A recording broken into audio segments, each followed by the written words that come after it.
라는 인식 자체가 안 되고 있으니까 그냥 엉덩이를 때리는 것이 그냥 당연한 일인 것처럼 받아들이고 있는 상황에서 그게 누가 누구에게 지금 신고를 해서 보호를 받을 수 있겠습니까? 이 노동 강도가 남성과 여성이 차이가 없습니다. 북한에서는 당연히 빨래는 여성이 하는 일입니다. 그 빨래를 하는 게 뭐 그렇게 대수냐 이렇게 생각할 수 있지만 북한에 전기가 없습니다.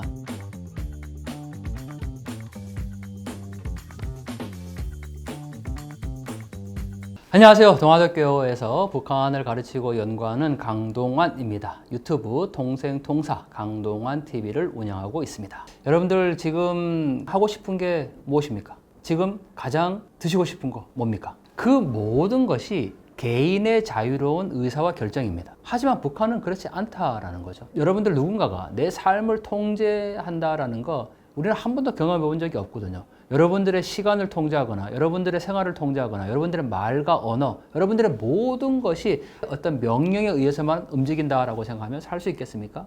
저는 제가 지금 북한에서 태어난다 하면 정말 살 수 없을 것 같습니다. 저는 그래서 지금의 대한민국이 너무 좋습니다. 하지만 북한 주민들은 그렇게 살지 못하고 지금 여기에서 우리만 누리고 있는 것 같다는 마음입니다. 또한 사회적 역할을 기대받고 북한 노래 중에 여성은 꽃이라네라는 노래가 있습니다. 이 노래 가사에 보면 정다운 아내여 누나여 그대가 없다면 생활의 한자리가 비어있으리. 이게 노래 가사입니다. 여성의 존재는 혁명의 한쪽 수레바퀴라고까지 표현을 합니다. 즉 혁명을 위한 일도 해야 되고 또 가정도 잘 꾸려야 되고 그러니까 여성에게 부여되는 역할이 굉장히 많습니다. 제가 그 중국이나 해외에서 북한 주민들 직접 만나서 인터뷰할 기회가 있었는데 세상에서 제일 불쌍한 사람이 누군지 아십니까? 라고 저에게 오히려 질문을 하더라고요. 그래서 제가 북한 주민이시니까 북한 사람인가요? 이렇게 질문했더니 아니라고. 대답은 조선의 여성들이라고. 즉 북한 여성이라고 얘기를 그분이 했습니다. 한국에서 만약에 빨래며 집안일, 가정을 돌보는 거, 가사일을 돌보는 거, 그거 누구의 몫이라고 요즘 얘기합니까? 그 역할을 여성만의 몫이라고 얘기를 하면 요즘은 한국에서는 남녀 차별로 인식을 합니다. 우리 사회가 바뀌었다라는 거죠. 그거는 부부의 공동적인 어떤 역할인 거지 여자가 부엌에 들어가야 된다? 그거는 예전에 나왔던 남존여비에서 비롯된 생각입니다. 자, 그런데 그러한 생각과 생활의 양식이 아직까지도 그대로 이루어지고 있는 곳이 바로 북한입니다. 북한에서는 여자가 무슨 이런 이야기가 그냥 팽배합니다. 예전에 들어왔던 여성 불평등에 대한 모든 것이 지금 북한에는 고스란히 이루어지고 있다고 봐야 되는 거죠. 자, 물론 빨래가 여성만의 몫은 아닙니다. 그거는 한국 사회에서는 당연히 그렇게 아닌 거죠. 하지만 북한에서는 당연히 빨래는 여성이 하는 일입니다. 그런데 그 빨래를 하는 게 뭐 그렇게 대수냐 이렇게 생각할 수 있지만 북한에 전기가 없습니다. 세탁기 사용하지 못합니다. 결국은 영하 30도가 되는 그 추위에도 북한의 이 여성이 빨래를 머리에 짊어지고 수백 미터를 걸어가서 강변에서 빨래를 합니다. 집안에 수도꼭지만 틀면 물이 나오는 구조가 아니에요. 오죽하면 탈북민들이 한국에 와서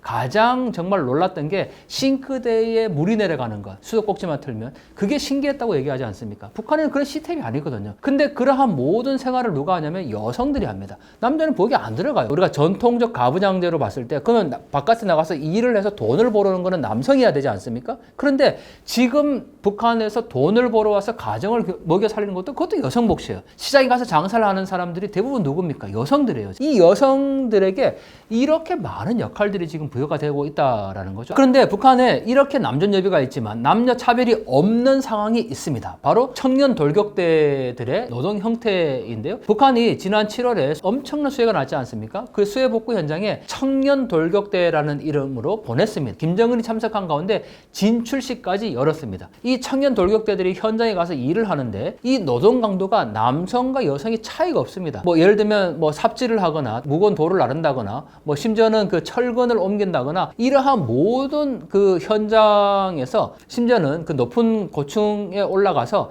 일을 하거나 그런 것에 남성과 여성의 구분이 없습니다. 그렇게 이 노동 강도가 센 일을 하고 있죠. 여기에서만 이렇게 또 남녀 차별이 없는 것 같아요. 그리고 여러분 우리가 이 남녀 평등의 얘기를 할 때 중요한 문제 바로 성희롱 성차별의 문제지 않습니까? 이 북한의 수해복구 현장에서 일을 하고 있는 그 여성 청년 돌격대들 이제 나이가 10대 후반에서 20대 정도 될 겁니다. 그런데 그 상사로 보이는 사람이 여성의 엉덩이를 그냥 툭 때립니다. 여성이 저항하지도 못해요. 그런 모습만 보더라도 일상화되어 있다라는 겁니다. 성추행, 성희롱의 개념이 없는 거잖아요. 우리는 지금 말 한마디 잘못해도 엄청난 처벌을 받을 수 있습니다. 남성이 여성의 엉덩이를 20대 여성의 엉덩이를 그렇게 손으로 쳤는데도 저항하지 못하고 그게 문제가 안 된다? 그러면 다른 상황들은 뭐 보나마나한 거겠죠. 그러한 곳이 지금 이 북한의 열악한 상황이라는 겁니다. 우리가 북한 경제가 뭐 어렵고 거기에 굶주리고 뭐 이런 이야기들을 주로 하는데 저는 그러한 것도 물론 사실이지만 이러한 북한 여성들의 지금에 살아가고 있는 그 생활상을 보면 얼마나 인권이 지켜지지 않고 있다라는 것을 잘 알 수 있다라는 거죠. 북한 경찰한테 신고해도 소용이 없는 거죠? 북한 경찰한테 신고하면 북한 경찰이 오히려 그런 짓을 하고 있는데 신고하면 무슨 그게 보호가 되겠습니까? 이게 한마디로 사회적인 분위기가 그렇게 형성이 안 돼 있다는 거죠. 그게 범죄라는 인식을 못 하고 있다는 겁니다. 여성의 권익과 인권을 보호해야 된다는 인식 자체가 안 되고 있으니까 그냥 ong덩이를 때리는 것이 그냥 당연한 일인 것처럼 받아들이고 있는 상황에서 그게 누가 누구에게 지금 신고를 해서 보호를 받을 수 있겠습니까? 북한에서 여성들 군 복무를 하죠. 그러니까 혁명의 한쪽 수레바퀴, 국가를 위한 나라를 위한 일과 함께 가정도 돌봐야 된다. 이 혁명의 그러한 역할들이 부여되다 보니까 당연히 여성들은 가정일만 하는 게 아닙니다. 오히려 또 국가에 대한 일, 뭐 여기에서는 또 남녀 평등을 주장하고 있어요. 구분이 없어야 된다라는 거죠. 그러다 보니까 2중, 3중의 역할들이 부여되는 것이 바로 이 북한 여성의 삶이고 그 모든 어떤 국가를 굴려가고 있는 힘, 가정을 일궈야 되는 그 힘, 이러한 양대 수레바퀴를 모두 여성에게 부여하고 있으니까 얼마나 그 역할들이 많이 부여되겠습니까? 그런 점에서 북한 여성의 삶이 굉장히 피폐할 수밖에 없다라고 보죠. 북한 여성들이 겪는 가장 심각한 인권 문제는 북한의 여성들이 걸음 전투를 합니다. 여러분들 한겨울에 이제 겨울이지 않습니까? 얼마나 춥습니까? 그런데 한겨울에 바깥에 나가서 뭐 제대로 된 방한복도 제대로 없을 거지 않습니까? 그런데 이 비료가 부족하다 보니까 한겨울에 썰매 같은 곳에다가 이 거름을 실어서 밭에 갖다 뿌려 놓습니다. 그런데 그게 몇백 미터를 걸어가야 돼요. 이 한겨울 추위에 말하자면 인분이거든요. 그 넓은 밭에다가 뿌려놓는 작업, 그걸 대부분 여성들이 합니다. 여러분들 할 수 있겠습니까? 지금 눈이 펑펑 내리고 영하 30도가 되는 추위입니다. 완전 꽁꽁 얼었잖아요. 그러한 추위에 지금 제대로 된 방한복 하나 입지 못하고 여성이 수백 미터를 걸어서 걸음 전투를 하고 있는 장면을 볼 때마다 아 정말 왜 저렇게 살아야 되는가? 그리고 우리가 정말 저렇게 살라고 하면 살 수 있을까? 저는 그런 생각을 정말 수도 없이 했습니다. 야 북한도 사람 사는 곳이 아니냐? 이렇게 생각하실 수 있지만 전혀 아닙니다. 정말 북한의 현실을 우리가 제대로 본다면 왜 북한에 변화되어야 되는지 우리가 어떤 역할을 해야 되는지를 절실히 알 수 있을 것 같은데 북한 여성들의 그 자유로운 삶을 위해서 우리가 함께 좀 마음을 모아야 할 것입니다. 네, 우리가 북한 여성의 인권을 얘기를 할 때 중국으로 인신매매 이야기를 빼놓을 수가 없습니다.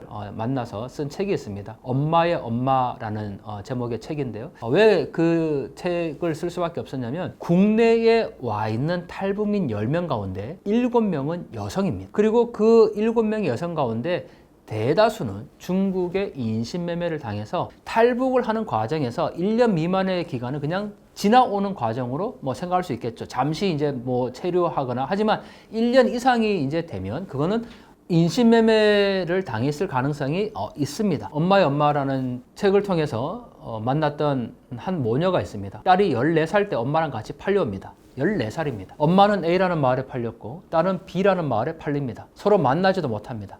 브로커가 서로 떼어놓은 거죠. 그런데 약 10년 만에 이 엄마와 딸이 만납니다. 엄마가 팔려간 집에 남편이 사망한 거죠. 사실 남편이라고 얘기하지만 그건 정상적인 결혼이라고 보기도 어렵습니다. 남편이 사망했는데 이 브로커가 엄마를 다시 판 겁니다. 그런데 그 판 장소가 바로 딸이 살고 있는 B라는 마을에 팔은 거죠. 그래서 10년 만에 만났어요. 엄마가 딸에게 얘야 이제 우리도 다른 사람들처럼 한국으로 가자라고 얘기를 하죠. 그런데 이 딸이 엄마에게 얘기를 합니다. 엄마 저는 갈 수 없습니다. 왜 못 간다고 얘기했을까요? 14살에 팔려간 아이가 10년이 지났는데 엄마가 되어 있었던 겁니다. 그 어린 자녀를 데리고 목숨을 건 탈북의 길을 갈 용기를 내지 못했던 거죠. 그래서 자기가 엄마가 되기 위해서 자신의 엄마를 놓아줘야 되는 그런 상황이 된 겁니다. 그래서 저는 이 엄마의 엄마라고 표현을 했는데 지금 그렇게 중국에 인신매매 당한 북한의 여성들이 너무너무 많습니다. 우리가 뭐 북한 내부에서 북한 여성들이 인권 침해를 당하고 있다. 뭐 그렇게 이제 표현을 하지만 저는 이 중국의 인신매매가 끊어지지 않는 이 상황이 바로 북한 여성 인권의 가장 처참한 상황이라고 생각을 합니다. 그들이 이렇게 얘기를 합니다. 우리는 소돼지보다 조금 높은 가격에 거래되는데 그게 짐승과 다를 바 있나요? 이렇게 증언들을 하거든요. 그렇게 팔려간 사람의 수를 아직 우리 정부가 파악도 못하고 있습니다. 여러분들이 만약에 중국 여행을 가셨다. 특히 북중 국경 지역에 가셨다면 중국 쪽에서 보이는 그 시골집에 반드시 북한 여성이 있을 거다라고 생각해도 과언은 아닙니다. 그 정도로 많은 여성들이 지금 중국에 팔려갔고 거기에서 짐승만도 못한 그런 삶을 살고 있습니다. 왜 이런 일이 벌어졌습니까? 북한 안에서 살아갈 수 있다면 이렇게 인신매매를 안 당했겠죠. 이웃이 또는 자기 친척이 이모가 와서 이렇게 얘기합니다. 너 중국 가서 한 달만 고생하고 돈 벌어서 돌아오면 너희 가족 다 살릴 수 있지 않냐. 그런데 그 제안이 이미 브로커로부터 받은 게임이라는 거죠.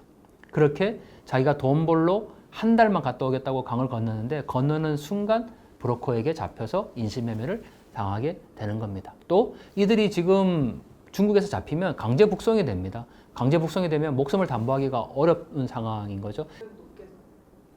네, 한국에 온 탈북민들이 성공한 사례가 굉장히 많습니다. 저는 뭐 그것을 돈이 많이 벌어서 성공했다라기보다는 자신들의 살아가고 있는 삶의 위치에서 행복하게 살아가고 있다면 저는 그게 성공이라고 보거든요.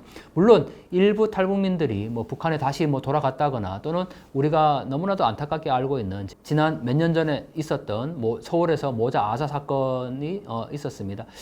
물론 그러한 부분들을 보면 우리 사회의 어떤 그 탈북민 정착 지원에 사각지대가 발생하는 거 있는 것은 분명히 사실입니다. 하지만 여러분들 혹자 뭐 우리가 낸 세금으로 북한에서 온 탈북민 다 먹여 살린다 뭐 이렇게 얘기하지만 탈북민들도 여기 오셔가지고 본인들이 경제생활 하면서 다 세금 냅니다. 그들이 자랑스러운 대한민국 국민으로 우리의 이웃으로 그렇게 살아가고 있기 때문에 우리가 낸 세금으로 그들을 그냥 지금 공짜로 먹여 살리고 있다. 그건 좀 틀린 이야기이고요. 이러한 성공 정착의 이야기들이 북한 주민들에게, 북한에 있는 가족들에게 알려지고 있기 때문에 정말 이들이 어떻게 여기서 살아가느냐가 굉장히 중요한 요인인 거고 그냥 그들이 여기에 와서 살아간다 이게 아니고 그들의 삶의 모양들이 북한 주민들에게, 가족들에게 또는 중국에 있는 그 여성들에게 전해지고 있기 때문에 정말 잘 살 수 있도록 우리가 함께 이웃으로서 보듬어 주는 것이 굉장히 중요할 것 같습니다. 네, 여러분들 오늘 북한 여성에 대한 이야기를 함께 나누어 봤습니다. 우리가 인권이라고 얘기를 하는데요. 인권은 사람이 사람답게 살 수 있는 권리를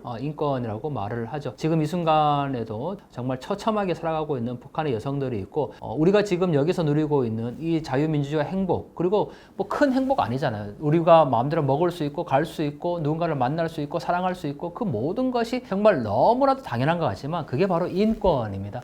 북한 주민들도 함께 이런 인권을 누리며 살아갈 수 있도록 여러분들이 관심 가져주시고 힘을 모아주시기를 간곡히 부탁을 드립니다.